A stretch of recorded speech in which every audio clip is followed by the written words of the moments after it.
The drive home that evening was quiet. Mark could hear the soft hum of the engine, the occasional sound of wind pressing against the windows, and his own thoughts looping in the background. It had been a long week at work, and he was looking forward to nothing more than a simple dinner with his wife, Sarah, and maybe watching an old movie together on the couch. As he pulled into the driveway of their modest home, he felt a familiar sense of comfort wash over him. This was home, a haven from the chaos of the outside world. Stepping out of the car, Mark paused.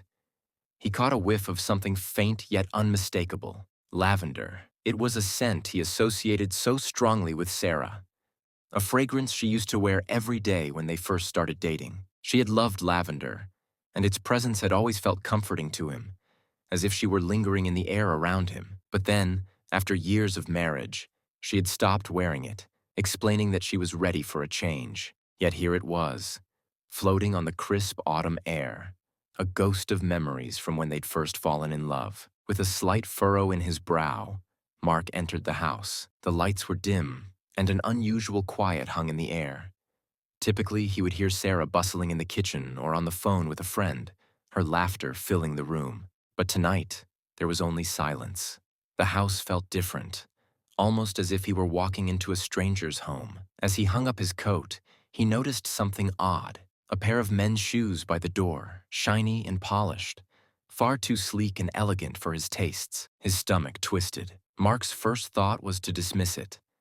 Perhaps Sarah had a friend over, someone who had slipped out for a moment. He called her name, but there was no answer. He wandered through the living room and into the kitchen, but the house remained empty. The silence seemed to amplify every creak and whisper of the floorboards under his feet as he walked down the hall toward their bedroom. With each step, a growing sense of dread tightened in his chest. The bedroom door was slightly ajar, and from within, he heard the faint rustling of sheets and the low murmur of voices. He froze. His heart pounded in his chest, each beat heavy and painful. He pushed open the door slowly, almost as if he were afraid of what he might find. And there she was, Sarah, tangled in the sheets with another man. Her body was pressed close to him, her face tilted up, an expression of abandon on her face that Mark hadn't seen in years. The stranger looked up as the door opened, his face contorting into shock as their eyes met. For an instant, Mark couldn't breathe. The room was cold, a chill settling over him that went bone deep. "Mark!"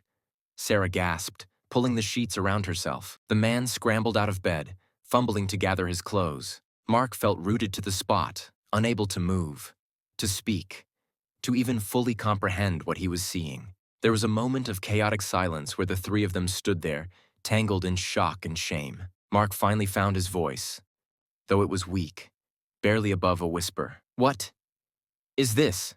Sarah's face turned pale. "Mark, this isn't... I can explain." He looked at her, his eyes filled with a sadness that words couldn't capture. "I don't think I want to hear it." Without another word, he turned and walked out. His mind was numb, thoughts buzzing like static. He barely registered the sound of Sarah calling his name as he left. He got in his car and drove, not caring where he was going, only knowing that he had to put as much distance as possible between himself and the betrayal he had just witnessed. Mark found himself at a small bar on the outskirts of town.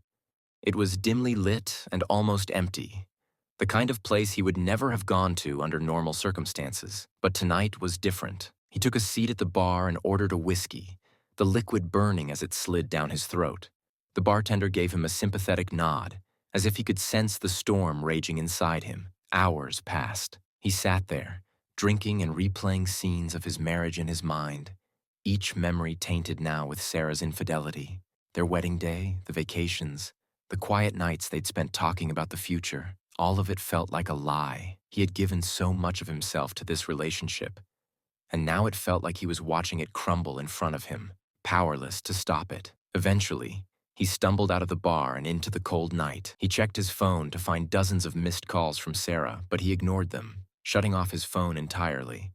He wasn't ready to face her, to hear whatever explanation she thought might justify her actions. The next few weeks were a blur. Mark returned to the house, but things were different. He moved around like a ghost, avoiding Sarah whenever possible. Their once cozy home now felt like a prison, each room a reminder of the trust that had been shattered. He found himself sleeping on the couch, unable to bear the thought of lying next to her. Every interaction was tense and filled with unspoken pain. One evening, Sarah approached him, her face etched with guilt and sadness. She sat across from him, the silence stretching between them like a canyon. "Mark, we need to talk," she began, her voice barely a whisper. He didn't respond, but she continued, desperation lacing her words. "I'm so sorry. I didn't mean for this to happen. I didn't plan it, but somewhere along the way, I got lost." Lost? Mark's voice was bitter, the anger he had been suppressing finally surfacing. "You didn't just get lost, Sarah. You betrayed me. You broke our vows." Tears filled her eyes, and she reached for his hand, but he pulled away. "Please, let me explain," she pleaded. "It wasn't about you, Mark. It was about me. I felt empty, like something was missing, and when he came along, it was a mistake, a horrible mistake, and I wish I could take it back." He shook his head, looking at her with a mixture of hurt and disgust. "Do you think that makes it any easier to hear? That you felt empty and went to someone else instead of coming to me?" She looked down, shame casting shadows over her face. "I know I hurt you, Mark. I know I've destroyed the trust we had. But I still love you. Please, give me a chance to make things right." He stood up, the weight of her words pressing down on him like a lead blanket. "I don't know if there's any way to fix this, Sarah. I don't know if I can ever look at you the same way again." Over the following months, Mark found himself at a crossroads. Part of him wanted to salvage what was left of their relationship, to cling to the memories of the good times they had shared. But another part of him knew that things would never be the same. The trust was gone, replaced by a constant ache that gnawed at him day and night. In the end, he decided to move out. He packed his things quietly, not wanting to make a scene. Sarah watched, her face etched with sorrow. But she didn't stop him. They shared a final moment at the doorway, a painful silence filled with unspoken words. "I'm sorry, Mark," she whispered, tears streaming down her face. He looked at her, his own eyes filled with sadness. "So am I, Sarah. I'm sorry it came to this."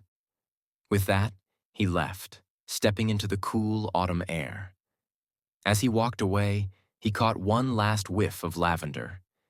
It lingered in the air, haunting him, a reminder of the love they had once shared, and of the wounds that would take a lifetime to heal.